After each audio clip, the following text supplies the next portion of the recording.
Sciarro è un giornalista dell'Unione Sarda, è sassarese ma è molto intelligente e si chiama Celestino Tabasso.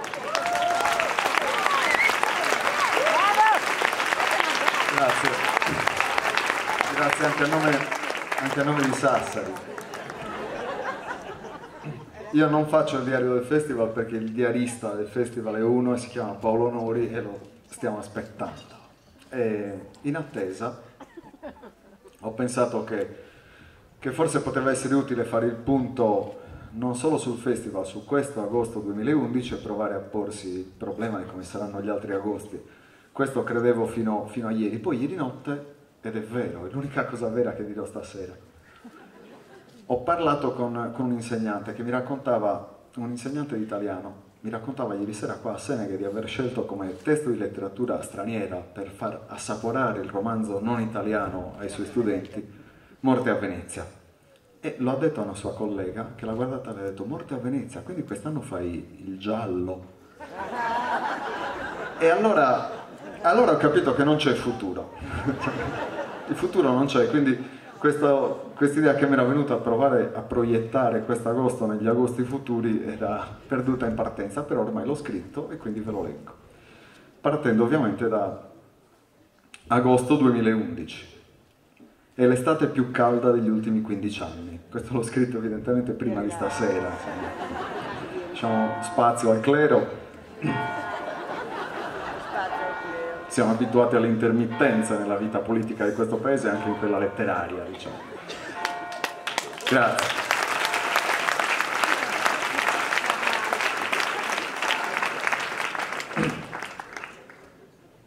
Appurato per chi suona la campana.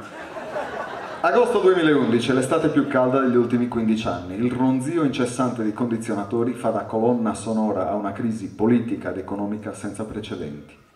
Incalzato dall'Europa, il governo prepara una manovra durissima. Taglio delle province con meno di 300.000 abitanti, contributo di solidarietà sui redditi sopra i 200.000 euro annui, stretta sulle pensioni di anzianità. Mi sanguina il cuore, annuncia il Presidente del Consiglio. E intanto, messo in difficoltà dalle feste con minorenni vestite da infermiere e da poliziotte e dai malumori della Lega, prepara la riforma del codice di procedura penale insieme al nuovo ministro della giustizia, Nitto Palma. Il quotidiano La Repubblica avverte: è la fine del berlusconismo. Non importa se la crisi esploderà questa settimana o la prossima, di fatto un'era politica è chiusa. Intanto il Partito Democratico conferma granitica fiducia al segretario Pierluigi Bersani, ma si divide sullo sciopero proclamato dalla CGIL e sulla riforma elettorale. La Regione Sardegna riduce i contributi ai festival letterari, ma da Seneghe il giovane scrittore sardo Flavio Soriga fa spallucce e annuncia: la poesia non morirà. Agosto 2012. È l'estate più calda degli ultimi 16 anni. Nelle città l'asfalto è morbido come una caramella mou. Nelle campagne assolate le querce da sughero si scortecciano da sole per respirare un po'. Incalzato dall'Europa, dal Fondo Monetario Internazionale e da Confindustria, il governo prepara una manovra durissima. Il taglio delle province slitta all'anno prossimo. Il contributo di solidarietà è limitato ai redditi sopra i 300.000 euro, ma le pensioni di anzianità verranno dimezzate. Mi sanguina il cuore, annuncia il Presidente del Consiglio, che intanto prepara la riforma del codice di procedura penale, ma vacilla la poltrona del Ministro della Giustizia Nitto Palma. Una dura campagna di stampa di Libero e Il Giornale rivela che in gioventù il guardasigilli è stato magistrato. Il Premier intanto annaspa dopo gli scoop sui festini con minorenni vestite da chierichetto e da boy scout. Durissimo editoriale su Repubblica: ora il berlusconismo è davvero finito per sempre. Quello che vediamo agire è un cadavere politico sopravvissuto a se stesso, ma per la sepoltura è questione di ore. Il Partito Democratico rinsalda la ferrea leadership di Bersani, pur dividendosi sullo sciopero dei calciatori, l'abolizione dell'ora legale, i finanziamenti alle scuole private, ma questo è un classico, diciamo.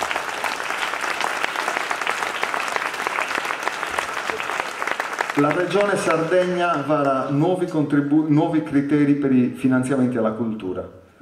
Aumenta il gettone di presenza per i componenti di un nuovo ufficio, si chiama Ufficio pro sul raggiungimento di un usardo condiviso e parlato che ne problema già da totus.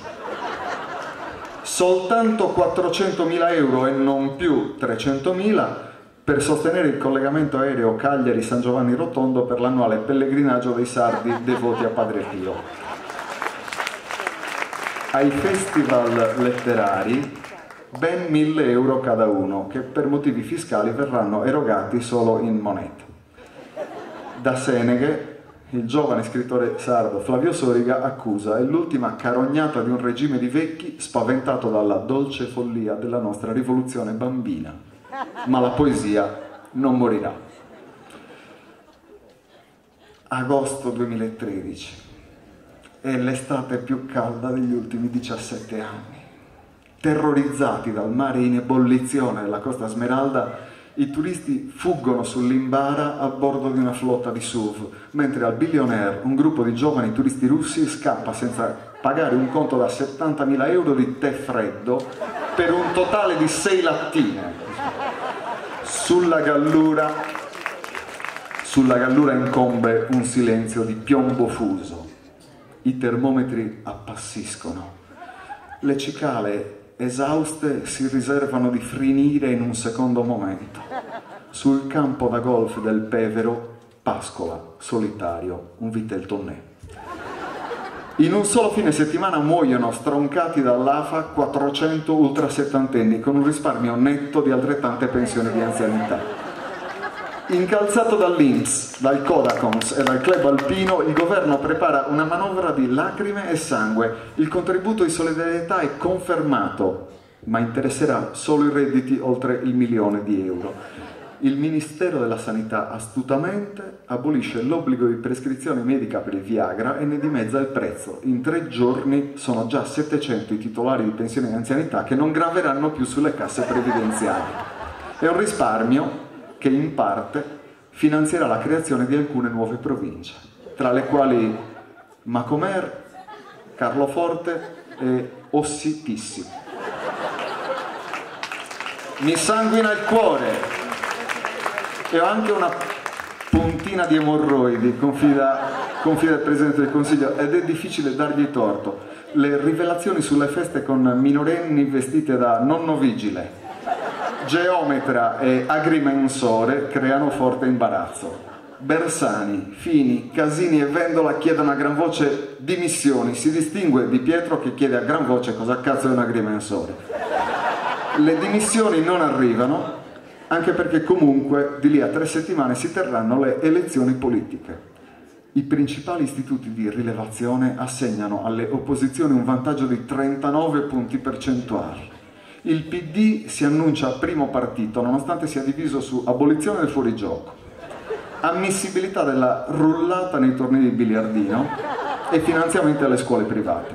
Le previsioni inoltre parlano di una Lega Nord azzerata e un PDL scavalcato anche da Sud Tiroler, lista caccia e pesca e addirittura la civica Cagliari per Fantola.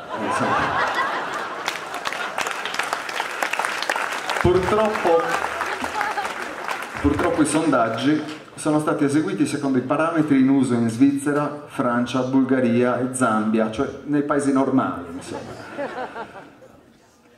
Gli elettori italiani a sorpresa premiano il centrodestra con il 52% dei consensi. Il giorno dopo il voto, il primo ministro è già al lavoro sulla riforma del codice penale insieme al nuovo ministro della giustizia, Nitto Santapaola. Sulla Repubblica un euforico editoriale annuncia: è fatta, altri 5 anni e ce lo leviamo dai coglioni. Il segretario del PD Pierluigi Bersani reagisce virilmente alla sconfitta e si prepara a una dura e concreta stagione di opposizione, ma quando i vertici del partito gli confermano la loro granitica lealtà scoppia in lacrime e si dimette cedendo il posto a Maurizio Crozza. Vessata da una crisi economica sempre più feroce, la regione Sardegna è costretta a vendere alcuni immobili, tra i quali Giorgio Oppi, inamovibile da circa 36 anni.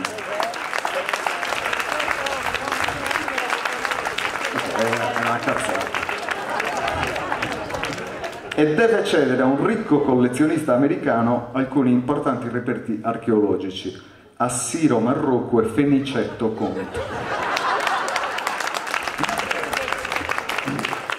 Vara inoltre una politica di austerity in campo culturale e stanzia solo 700.000 euro per il Comitau prosa traduzione in lingua sarda de Sastele de Rosedda.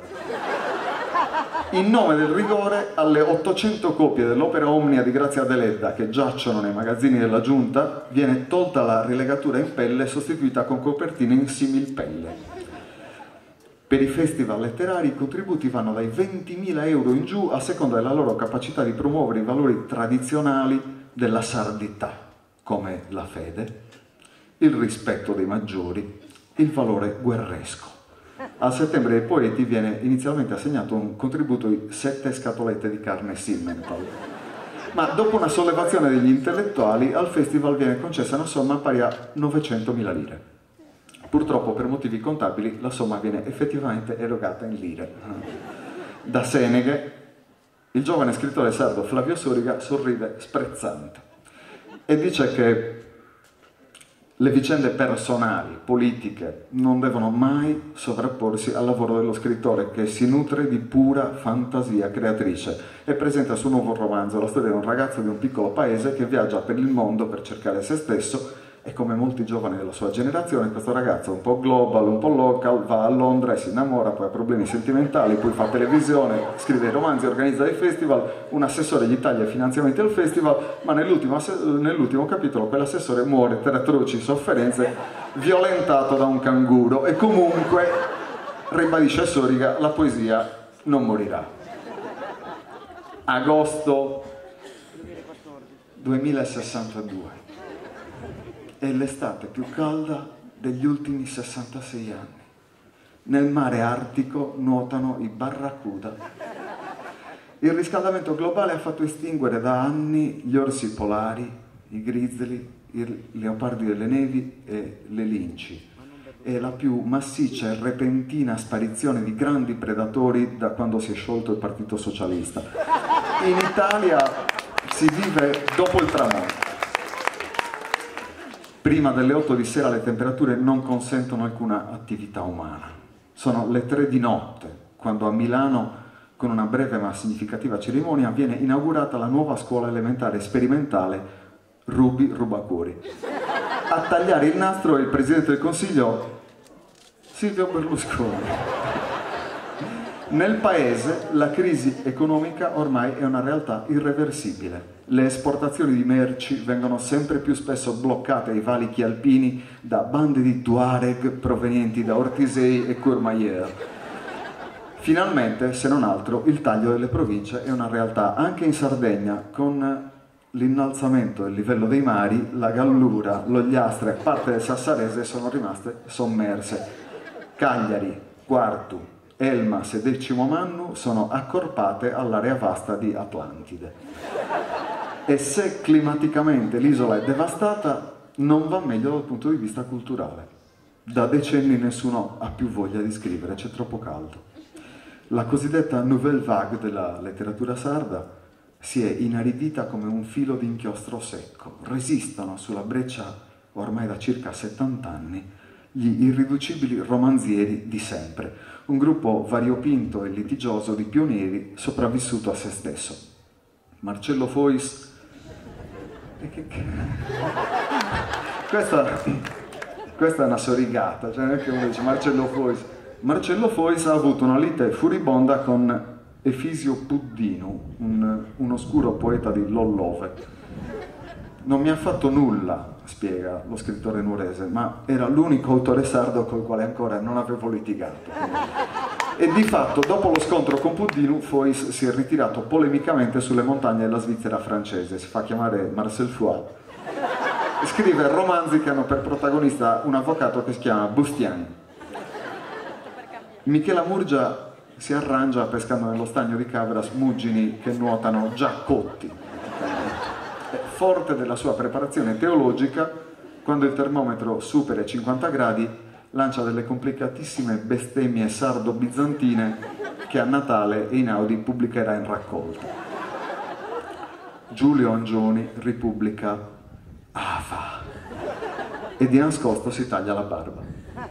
Luciano Marroccu, dopo decenni dedicati allo studio del laburismo inglese, ormai centenario, si dedica anima e corpo alla socialdemocrazia svedese sperando in un refolo di fresco. Intanto Salvatore Nifoi, fedele alla linea, non cambia di una virgola il suo look, ma i maligni dicono che sotto il groppette di velluto a coste infila dei siberini gelati. Milena Agus sbanca le classifiche con un romanzo erotico ambientato nella cella frigo di una sua zia gelataia, molto ingenua e candida e anche molto maiala. Francesco Abate fa il DJ sulle navi da crociera che portano i bagnanti a abbronzarsi sulle calde spiagge della Lapponia. Per darsi un tocco seducente non si fa più chiamare Frisco ma Fresco. A Seneghe, in una toccante conferenza stampa alla presenza del suo geriatra e della sua badante, Flavio Soriga lancia un accorato appello: non mi chiamate più giovane scrittore sardo. Per quello che ho scritto e fatto, ritengo di essere un giovane scrittore europeo.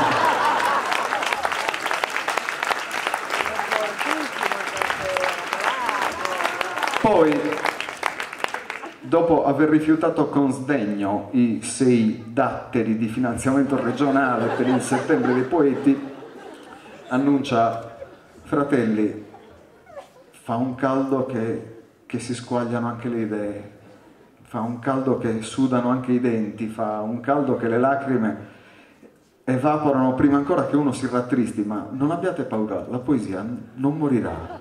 La poesia è come una spora che si racchiude attorno al proprio cuore e viaggia spinta dal vento anche per deserti ostili e per città spopolate. La poesia è una pianta gentile e infestante, è un virus che non ammazza e non muore.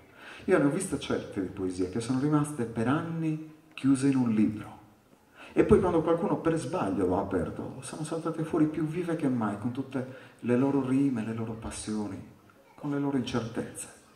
Ne ho visto altre restare dritte in piedi nella memoria devastata di un vecchio, come un bambino che gioca da solo per le vie di Londra dopo un bombardamento tedesco senza paura. Ho visto uomini uccidere in nome di Dio, della giustizia, della rivoluzione, di una squadra di calcio, ma nessuno ha mai ucciso in nome della poesia, perché la poesia non uccide e non muore.